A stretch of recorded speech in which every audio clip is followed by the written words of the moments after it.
آقا بیاید پیرسینگ ها با هم رتبه بندی کنیم. پیرسینگ زیر زبون نیستمش. چرا آخه اصلا دیدم نمیشه حتی.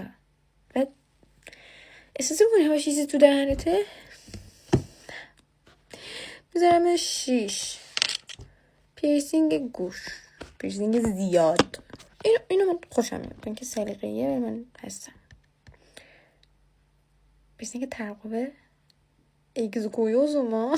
اینو اصلا چجوری میزنن اینجا؟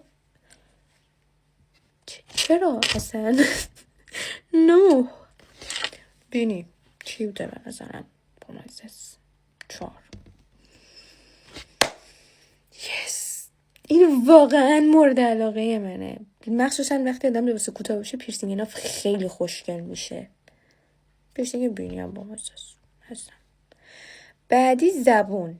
پیرسینگ زبون واقعا تنها پیرسینگی که من هیچ وقت نتونستم باش کنار بیام. یعنی اگه مثلا برای بقیه ببینم دارن میگم خب مثلا کوله باحاله، برای بقیه آره، ولی برای خودم اصلا هیچ وقت نمیتونم تحمل کنم. اینجا که هم درد داره هم غذا خوردن باش سخته، اصلا من نیستمش. میذارمش 7.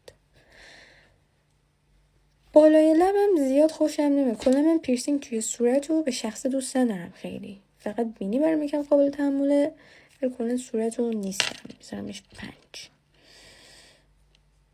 ببخشید. انگشت، پیرسینگ انگشت. چرا؟ خب مثلا برو انگشتر بنداز، چرا میکنی تو دستت؟ نه کی میکنه به لباس.